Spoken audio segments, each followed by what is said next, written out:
महाराज परीक्षित जी के जन्म की कथा आती है। परीक्षित जी का जन्म उत्तरा देवी के गर्भ से हुआ और महाराज उत्तरा देवी के गर्भ में जाकर के ब्रह्मा जी की सृष्टि में उत्तरा देवी एक ऐसी प्रथम माँ है जिन्होंने भक्त और भगवान दोनों को एक साथ अपने गर्भ में धारण किया। भारतवर्ष में ऐसी बहुत सी माँ हुई जिन्होंने भगवान को अपने गर्भ में धारण किया। माँ कौशल्या ने, माँ देवकी ने, पर उत्तरा देवी एक ऐसी प्रथम माँ है जिन्होंने भक्त और भगवान दोनों को अपने गर्भ में धारण किया। परीक्षित जी तो पहले से ही गर्भ में थे और भगवान ने उत्तरा देवी के गर्भ में जाकर के परीक्षित जी की रक्षा की। परीक्षित जी का सुंदर जन्म हुआ। महाराज परीक्षित जी का सुंदर जन्म हुआ और छोटी सी आयु में ही पांडव परीक्षित जी को राजगद्दी सौंप करके स्वर्गारोहण करते हुए भगवान के धाम को चले गए। महाराज परीक्षित जी छोटी सी आयु में, महाराज नन्ही सी आयु में भगवान के धाम राजगद्दी पर महाराज विराजमान हैं, भगवान का भजन करते हैं। एक दिन दिग्विजय करने के लिए महाराज परीक्षित निकले। चारों तरफ महाराज परीक्षित जी ने अपने पूर्वजों की कीर्ति पताका को देखा, पर एक स्थान पर उनको बड़ा अद्भुत दृश्य दिखाई पड़ा। ऐसे ही महाराज एक बड़ा सुंदर दृष्टांत आता है। एक घर में एक सज्जन के यहाँ मेहमान जी आए।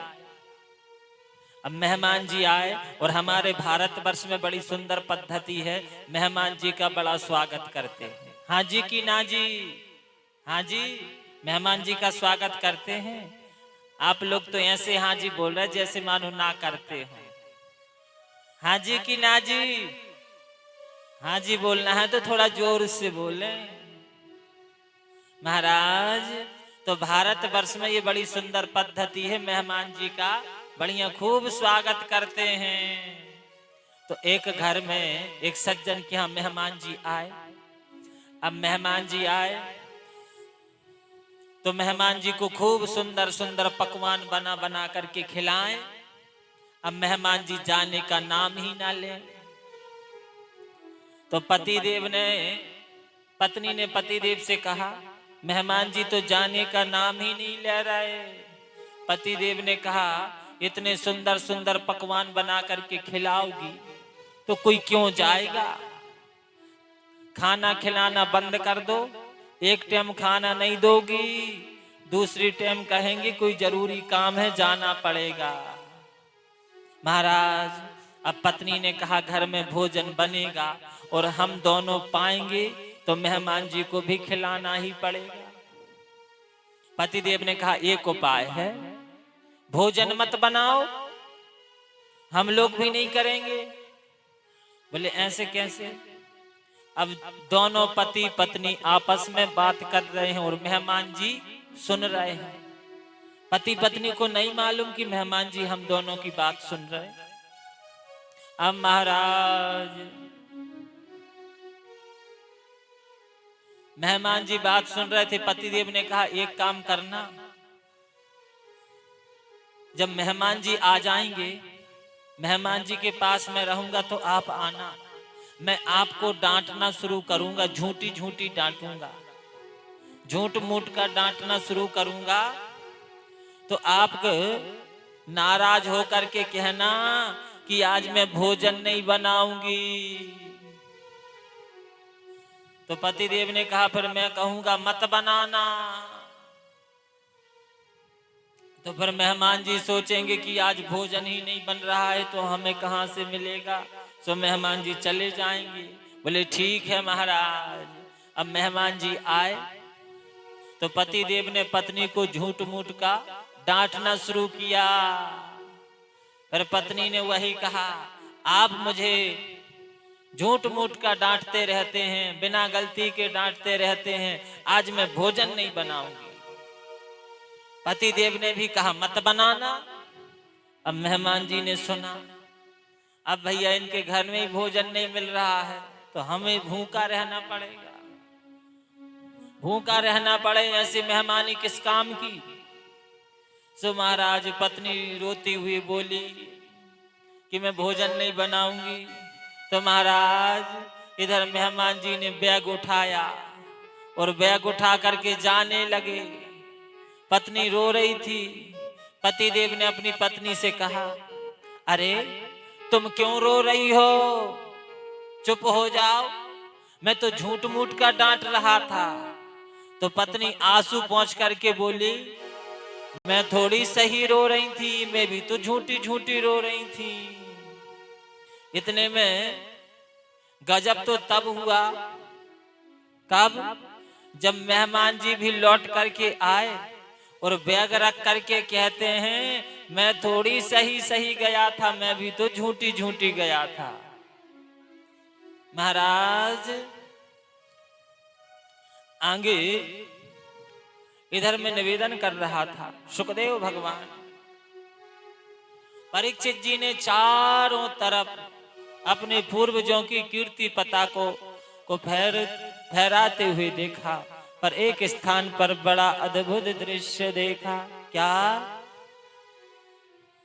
महाराज एक व्यक्ति राजा के वेश में और एक गौ माता, और गौ माता के साथ बछड़ा है। जो व्यक्ति राजा के वेश में है वो गौ माता को चरण से प्रहार कर रहा है।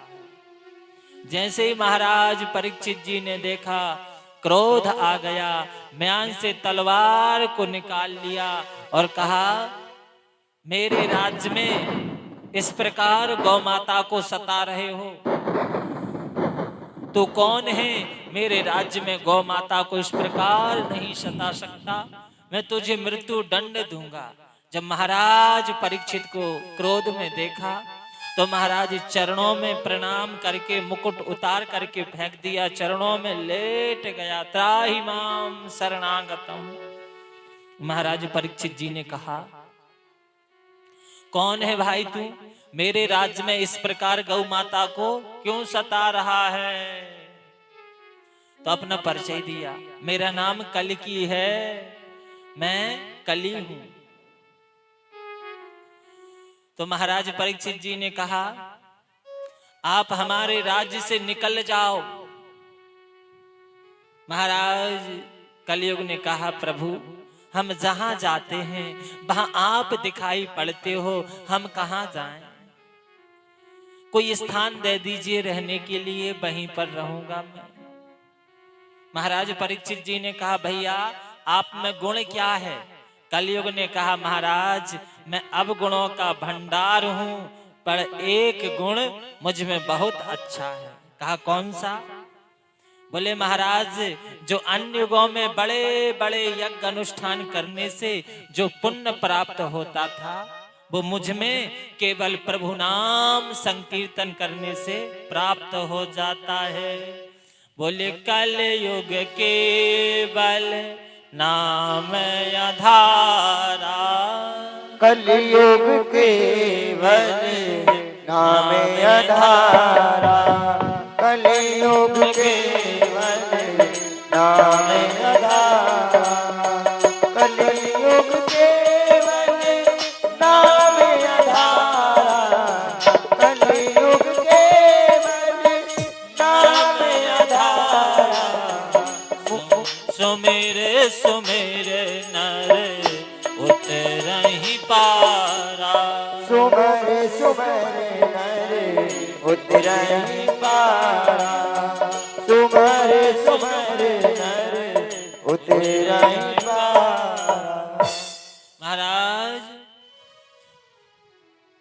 परीक्षित जी ने कहा, भैया ये गुण तो बहुत सुंदर है। परीक्षित जी रीझ गए कली के गुण पर। महाराज कहा, मैं तुम्हें 4 स्थान देता हूं, 4 स्थानों पे रहो। बोले, दूतम पानम स्त्रिया सूनाम। महाराज 4 स्थान दिए। बोले, दूतम जहां पर जुआ खेला जाता है वहां पर रहो। बोले पानम दूसरा स्थान दिया, जहां पर मदरा पान होता है वहां पर रहो। तीसरा स्थान दिया वैश्यालय में रहो। चौथा स्थान दिया जहां जीवों की हिंसा होती है वहां पर रहो। ये 4 स्थान दिए। फिर कलयुग ने हाथ जोड़ के कहा, प्रभु आपने जैसी हमारी शकल देखी वैसे ही आपने स्थान दे दिया, कोई एक स्थान बढ़िया सा दे दीजिए, कम से कम आने जाने वालों के लिए तो बढ़िया रूम होना चाहिए। महाराज कलयुग परीक्षित जी के गुण पर रीझे हुए थे। परीक्षित जी कलयुग के गुण पर रीझे हुए थे। कहा हाँ हाँ भैया मांगो, और क्या स्थान चाहिए? बोले महाराज सोने में और स्थान दे दीजिए। महाराज परीक्षित जी ने कहा तथास्तु, 5वां स्थान दे दिया सोना। अभ्यर्थितस्तदा तस्मै स्थानानि कले ददौ। महाराज सोने में कलयुग का वास है, तो जरा विचार कीजिए।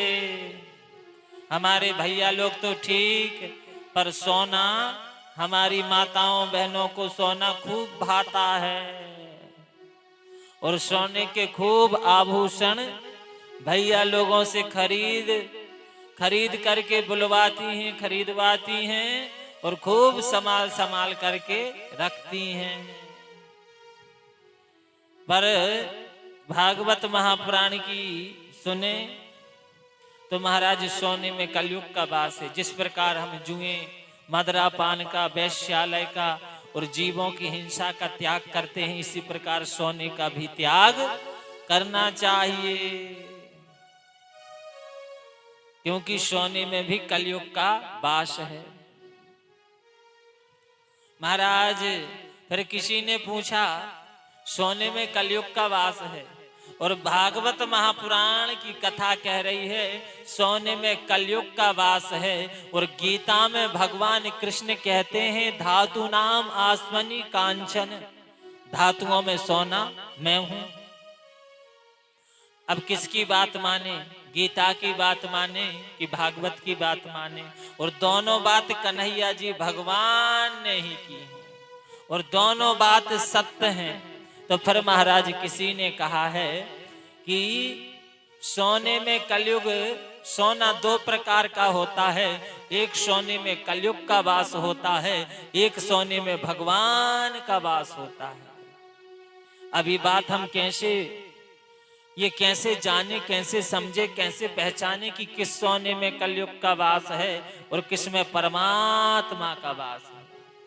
तो कहते हैं महाराज, जो सोना दूसरे की आत्मा तड़पा करके, किलपा करके, नंबर 2 की कमाई करके जो सोना खरीदा जाता है उसमें कलयुग का वास होता है। और जो सोना खून पसीने की कमाई से महाराज किसी को कष्ट ना पहुंचा करके जो सोना खरीदा जाता है उसमें परमात्मा का वास होता है। प्रेम से कहिए राधे राधे। महाराज परीक्षित जी ने सुंदर कली को 5 स्थान दिए, कलयुग प्रसन्न हो गया। फिर महाराज परीक्षित